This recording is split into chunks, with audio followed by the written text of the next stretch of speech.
My name's Eric Crump. I'm the editor of the Homewood Flossmoor Chronicle, and we're here today to speak with three elected officials from the Southland to talk about racial and police violence, and especially the work they've been doing since June 2020, when the murder of George Floyd provoked a racial reckoning all over the world. I'd like to start with Donna Miller. What prompted this discussion was the news conference you held in early June 2020. While the world was up in arms, people in HF were taking to the streets. I counted 8 marches, rallies, vigils in Homewood in the month after George Floyd was killed. Amid that, you gathered your fellow elected officials together to talk about the issue and what you could do about it. And you all pledged to act. So we want to check back with you and see what you've done and how things have gone, successes and failures. So maybe we could start with you and just talk to us about the projects you started or the conversations you started that were sparked by that moment. Well, thanks, Eric, for bringing us back together to talk about this really important issue. You know, I think we are all in such a unique position, being elected officials, being mothers, being grandmothers, and living in the communities that we live in the South suburbs, to talk about how something that might not happen directly in our community affects our community very directly. And since that time, there's been so many conversations on the county level, on the federal level, on the state level, about what are we going to do about criminal justice reform, about racial inequities, and diversity, equity, and inclusion. And we've seen that term get thrown around a lot since then. But I'd say some of the biggest things that I've personally worked on since then, aside from that time to now, I've had my children have graduated from high school and gone on to college. And that also is a different perspective of how you feel as a mom sending your kids away for school and amidst all of this kind of racial unrest, no matter where they go. A couple of the big things that we've worked on is at the county level with my colleague, Commissioner Scott Britton, we did talk about the 10 shared principles of policing. And I personally went to I have 36 municipalities. I went to every police department in the South suburbs to ask them, have they instituted the 10 shared principles of policing? And that was a really good conversation to have, because some were very familiar, some had, and some were in the middle of doing that. And that kind of was eye-opening to me to say that these conversations don't start until someone starts them. So, and even within the police departments, they kind of agreed to that. We do have more police stations in the Southland who have adopted the 10 shared principles than in any other region in the state of Illinois. So I think that's a testament to the diversity of the communities that we live in, and a testament to good policing that wants to do the right things in the midst of whatever unrest might be happening, but also committed to justice for their communities.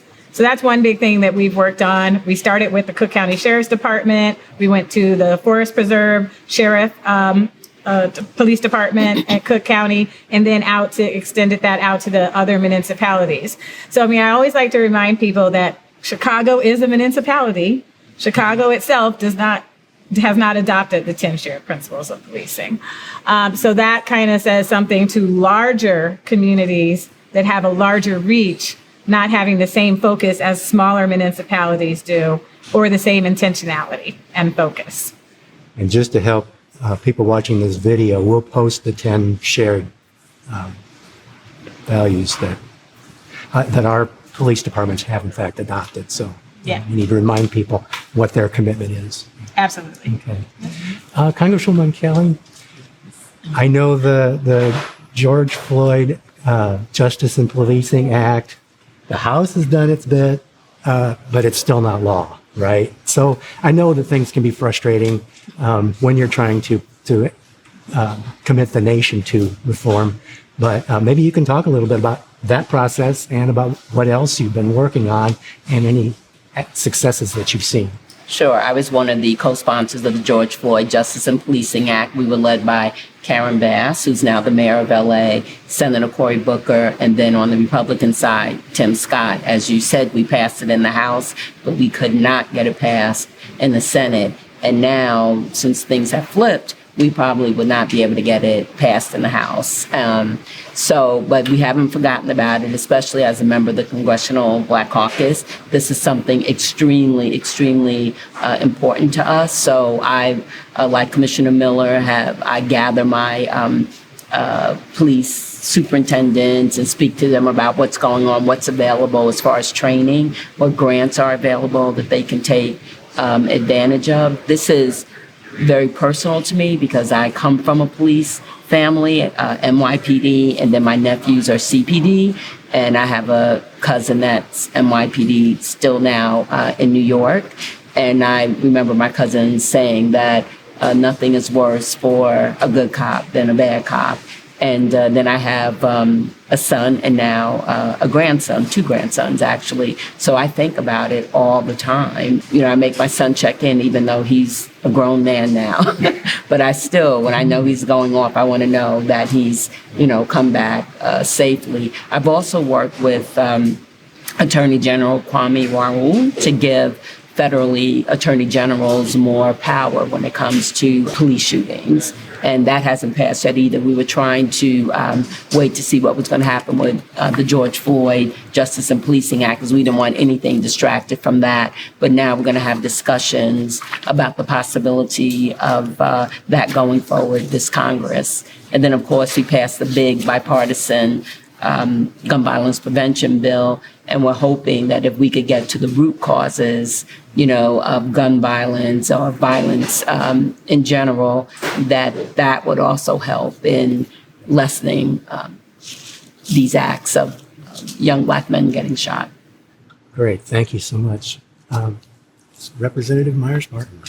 The state's also been working on reform. We have the Safety Act, which I'll spell it out.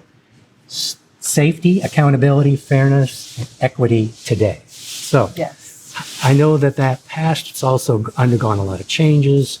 Have you seen yet what difference the implementation has made? Is it make any difference in our community so far? Or what's your assessment there? Well, I think that it is still being heard on a regular basis as to how effective it's going to be. But to your point, the Illinois Legislative Black Caucus went to work after the George Floyd tragedy to do the 4 pillars, and one of them was criminal justice reform.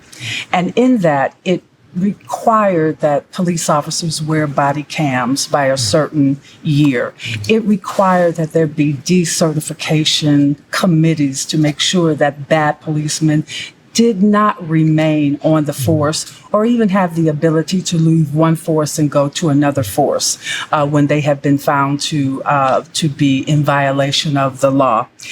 We actually worked diligently with police chiefs to make sure that we were on point with some of the legislation that was being introduced. So I think you are correct that the state is working. Law enforcement, they sued about the legalities of some of the elements of the criminal justice reform bill, which is some of that is still being decided. And me personally, right after I think we spoke, my nephew, who's 24, was killed in the village of Robbins at a party. And it was a very difficult situation for the family because it was my sister's only grandchild and it was her only child's son. So it was very devastating. And then to go through the system to find out, has the culprit been caught? What's being done?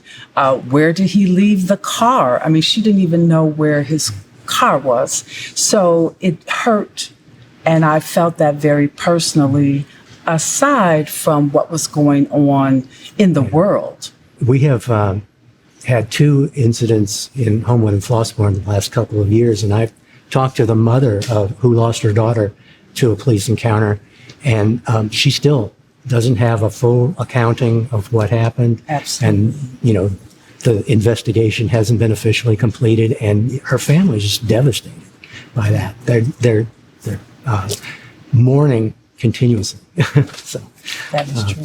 You know, one thing I wanted to say, to show that we work together so much, but when it came to the George Floyd Justice and Policing Act and the work that the state did, I sent Senator Sims, LG Sims, like the Reader's Digest version of the, or the white paper of the George Floyd Justice and Policing Act. So that's why some of the things that Illinois has, it looks similar, Yes. because you were able to incorporate some of the things that it's probably easier to do at the county level and the state level than we have. well, that talks about collaboration. That was one of the things you all committed to, was to be in sync and work together on making things go forward. So I'm glad you mentioned that. You've already mentioned some things that were successes and some that were failures. I'm wondering, what do you learn from the things that don't work?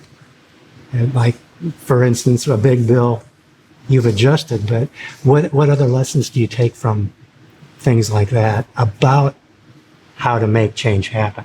It's about relationship building also, that I try to work in a very bipartisan manner as much as I can.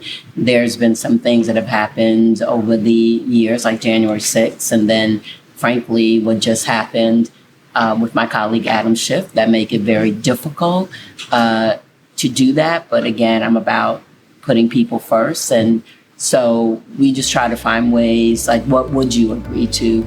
But the sticking point for the George Floyd Justice and Policing Act was the qualified immunity, that we just could not, get past that. I don't know if at the end we'll have to take it piece by piece. Like, for instance, you can't jump from one police department to another, as a state rep was saying, and just some different things like that. Do things have to be different in training?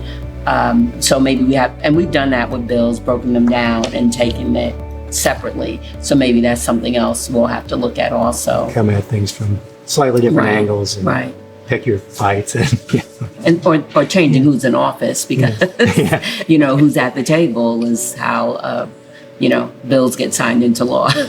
Voting matters. Right.